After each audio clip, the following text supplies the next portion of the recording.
BA तृ BA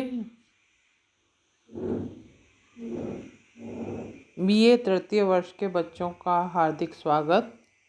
बच्चों, आज हम हिंदी साहित्य के प्रथम प्रश्न पत्र से कवित्री महादेवी वर्मा पढ़ेंगे। मैं अलका जैन, राजकीय महाविद्यालय किशनगढ़ से। बच्चों, महादेवी के काव्य में वेदना अधिक है, उसकी प्रधानता है। इसीलिए महादेवी के काव्य में वेदना तत्व को ढूंढना और उसको अभिव्यक्ति में देखना, विश्लेषण करना हमारा इस व्याख्यान में मुख्य ध्येय है। बच्चों, महादेवी वर्मा छायावाद के आधार स्तंभों में से एक है। अज्ञात प्रियतम के प्रति वेदना भाव की अभिव्यक्ति उनके काव्य में प्रमुखता से हुई है। वेदना और करुणा की प्रधानता के कारण ही महादेवी जी को आधुनिक मीरा भी कहा जाता है। अज्ञात प्रियतम के प्रति विरह वेदना की भावना के कारण ही उनके काव्य में रहस्यवाद की प्रमुखता है।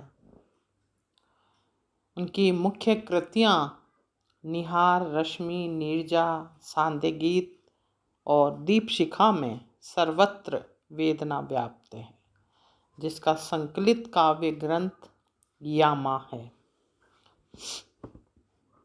विरह प्रेम का उदात्त स्वरूप है तथा प्रेम की कसौटी है। कबीर की विरहिणी आत्मा इसी का संबल लिए हुए प्रियतम से मिलन को अधीर है, तो यही विरह मीरा का सर्वस्व बनकर उसी कृष्ण के प्रेम में दीवाना बना रहा है। घनानंद के काव्य में यही प्रेम सुजान के प्रति विरह भाव के रूप में दिखाई देता है, तो यही विरह आंसू बनकर प्रसाद की आंखों से बरस रहा है। इसी विरह वेदना ने महादेवी जी को व्यग्र बनाकर उन्हें अपनी तुलना नीर भरी दुख की बदली से करने को विवश कर दिया है। उनकी पंक्ति है, मैं नीर भरी दुख की बदली परिचय, इतना इतिहास यही उमड़ी कलती मिट आज चली। इन पंक्तियों में महादेवी की विरहानुभूति अत्यंत उन्नत और उत्कृष्ट है, जिसमें प्रेम का आवेग है, वेदना की तीव्रता है और व्यथित चित्त की मनोदशाओं का निरूपण है। महादेवी जी की मान्यता है कि दुख मेरे निकट जीवन का एक ऐसा काव्य है जो सारे संसार को एक सूत्र में बांध कर रखने की क्षमता रखता है। मनुष्य सुख को अकेले भोगना चाहता है, किंतु दुख सबको बांटकर विश्व जीवन में अपने जीवन को, विश्व वेदना में अपनी वेदना को इस प्रकार मिला देना चाहता है जिस प्रकार एक जल बिंदु समुद्र में मिल जाता है। महादेवी वर्मा की विरहानुभूति को हम निम्नलिखित या कहें आपके स्क्रीन पर जो बिंदु हैं उनके आधार पर हम विवेचित करेंगे। पहला बिंदु है प्रेम वेदना की गहनता। महादेवी वर्मा के काव्य में प्रेम वेदना की गहनता सर्वत्र विद्यमान है। वेदना उन्हें इतनी प्रिय है कि वे उसका साथ नहीं छोड़ना चाहती हैं, क्योंकि इसी वेदना के माध्यम से उन्होंने सर्वशक्तिमान चेतनामय ईश्वर का दर्शन किया है। इसकी निम्नलिखित पंक्तियों में हम आगे देखते हैं। मेरे बिखरे प्राणों में सारी करुणा ढुलका दो। मेरे बिखरे प्राणों में सारी करुणा ढुलका दो, मेरी छोटी सीमा में अपना अस्तित्व मिटा दो।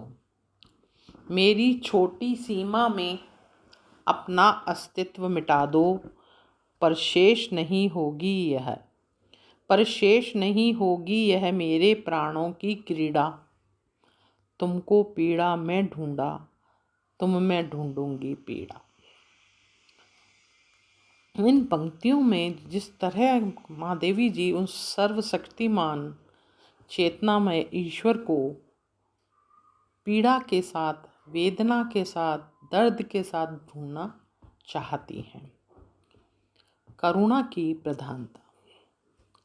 दूसरा बिंदु है, विरह की तीव्रानुभूति के कारण महादेवी वर्मा जी के हृदय में अपार करुणा दिखाई पड़ती है। महादेवी जी के समय का निराशावाद भी इस करुणा को उत्पन्न करने में सहायक सिद्ध हुआ। करुणा का भाव कवित्री के अनुसार अत्यंत ही पवित्र है। उसकी स्पर्श छाया से दुख भी निखर उठता है। देखिए इन पंक्तियों में, शून्य मंदिर में बनूंगी आज मैं प्रतिमा तुम्हारी। शून्य मंदिर में बनूंगी आज मैं प्रतिमा तुम्हारी। अर्चना हो शूल भोले, अर्चना हो शूल भोले। चार द्रगजल अग्र होले, चार द्रगजल अर्घ होले। आज करुणा स्नात उत्साह, आज करुणा स्नात उत्साह। दुख ही मेरा पुजारी, दुख ही मेरा पुजारी। तो इस प्रकार करुणा की अभिव्यक्ति कवि ने इस पंक्तियों में की है। अगला बिंदु है नारी सुलभ सात्विकता। महादेवी जी के हृदय में वेदना की कोमल भावनाओं के साथ साथ नारी हृदय की स्वाभाविक सात्विकता भी समाहित है। उनके गीतों की प्रेम वेदना में न द्वेष है, न घृणा है, न कटुता है, न प्रतिकार। यदि है तो केवल वेदना, जिसमें उनका अपना नहीं बल्कि समस्त मानव जाति का असीम शोक समाया हुआ है। उनकी करुण पुकार में नारी हृदय की वेदना का स्पष्ट अंकन दिखाई पड़ता है। जो तुम आ जाते एक बार, कितनी करुणा कितने संदेश, पथ में बिछ जाते बन पराग। गाता प्राणों का तार तार, अनुराग भरा उन्माद राग। अनुराग भरा उन्माद राग, आंसू लेते थे वे पद पखार, आंसू लेते थे वे पद पखार। तो इस प्रकार कवि नारी भावना को, जो कि उनकी सहज भावना है, उसको अपनी इन पंक्तियों में व्यक्त करती है। महादेवी की आध्यात्मिकता। महादेवी वर्मा की विरहानुभूति आध्यात्म प्रधान है, किंतु वह परंपरागत धार्मिक भावनाओं से न जुड़कर मनुष्य के जीवन से अधिक जुड़ी हैं। अलौकिक के साथ उनकी लौकिक प्रेरणानुभूति का सामंजस्य उनकी भावना की सफल अभिव्यक्ति करता है। अपनी इसी आध्यात्मिक अनुभूति के कारण वे अपने अज्ञात प्रियतम को लौकिक वस्तुओं में खोजती हैं। देखिए, कुमुद दल से वेदना के दाग को पहुँचती, कुमुद दल के वेदना से दाग को पहुँचती जब आंसुओं से रश्मियाँ, जब आंसुओं से रश्मियाँ चौंक उठती अनिल के निश्वास छू, चौंक उठती अनिल के निश्वास छू। तारिकाएं चकित सी अनजान सी, तारिकाएं चकित सी अनजान सी। तब बुला जाता मुझे उस पार जो, तब बुला जाता मुझे उस पार जो। दूर के संगीत सा वह कौन है, दूर के संगीत सा वह कौन है। तो इस प्रकार महादेवी के आध्यात्म भी जो है वो अदृश्य है और अलौकिक है, जिसमें लौकिक प्रेरणानुभूति है। अगला बिंदु है भक्ति की तन्मयता। महादेवी जी के काव्य में आध्यात्मिकता के साथ साथ भक्ति भाव भी मुखरित होता है। भक्ति भाव से पूजा अर्चना करने के लिए देव की प्रतिमा के श्रृंगार की सारी सामग्री सजाकर वे पूजा अर्चना में लीन हो जाती हैं। हाँ, सामग्री का रूप सामान्य भक्त की सामग्री से भिन्न है, किंतु पूजा का भाव वही है। जैसे क्या पूजा क्या अर्चन रे, क्या पूजा क्या अर्चन रे, उस असीम का सुंदर मंदिर, मेरा लघुतम जीवन रे, मेरा लघुतम जीवन रे। मेरी श्वासें करती रहती, मेरी श्वासें करती रहती, नित्य प्रिय का अभिनंदन रे, नित्य प्रिय का अभिनंदन रे। इस पूजा अर्चना में पार्थिवता नहीं है, किंतु तन्मयता वही है जो एक भक्त में होती है। इसलिए ये कहा जा सकता है कि महादेवी के काव्य में उपलब्ध वेदना भक्ति की तन्मयता से परिपूर्ण है।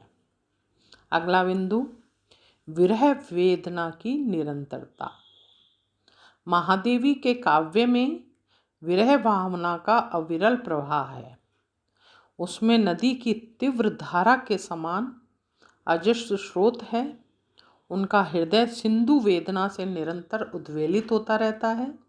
इसीलिए उसमें से भावानुभूतियों का अविरल, शाश्वत और अजस्र प्रवाह होता रहता है। महादेवी की विरह वेदना कृत्रिम न होकर स्वाभाविक है। इसीलिए वे अपने जीवन द्वीप के साथ स्वयं भी प्रज्वलित रहने की कामना करती हैं। वे इस जीवन द्वीप से प्रियतम के पथ को आलोकित करना चाहती हैं। जैसे देखें, मधुर मधुर मेरे दीपक जल, मधुर मधुर मेरे दीपक जल, युग युग प्रतिदिन प्रतिक्षण प्रतिपल, युग युग प्रतिदिन प्रतिपल प्रतिक्षण, प्रियतम का पथ आलोकित कर, प्रियतम का पथ आलोकित कर। वे मिलन नहीं चाहती और चीर विरह की साधना करना चाहती। उनके व्याकुल प्राणों का संगी तो केवल अंधेरा ही है। देखें हम इनकी इस काव्य अंश में, शून्य मेरा जन्म था, अवसान है मुझको सवेरा, शून्य मेरा जन्म था, अवसान है मुझको सवेरा, प्राण आकुल के लिए संगी मिला केवल अंधेरा, प्राण आकुल के लिए संगी मिला केवल अंधेरा, मिलन का मत नाम ले, मिलन का मत नाम ले, मैं विरह में चूर हूँ, मैं विरह में चीर हूँ। सारांश यह है कि महादेवी की विरहानुभूति में गहन प्रेम वेदना का तत्व व्याप्त है। वे करुणा से ओतप्रोत विरह की ऐसी कवित्री हैं जो अज्ञात प्रियतम की खोज में लीन है। उनके विरह में आध्यात्मिकता, पावनता, सात्विकता और उदात्तता है। यह विरह वेदना मौन, नीरव तथा एकाकी है। इसीलिए वह असीम, अजस्र एवं अविरल है। उनका क्रंदन भी मूक है।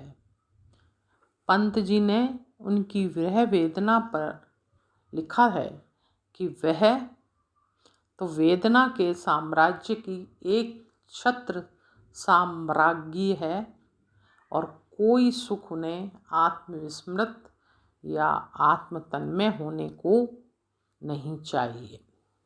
सुख तो क्षणजीवी है, वेदना ही चिर स्थायी है, चिर व्यापी है और चिर स्मरणीय। निश्चय ही महादेवी के काव्य में वेदना का सागर लहरा रहा है जो अनेक रत्नों से भरा हुआ है। इसलिए वे वेदना की साम्राज्ञी कही जा सकती हैं, वेदना की आधुनिक मीरा कही जा सकती हैं। इस प्रकार महादेवी के कार्य में वेदना का ये गहन तत्व दिखाई देता है। धन्यवाद।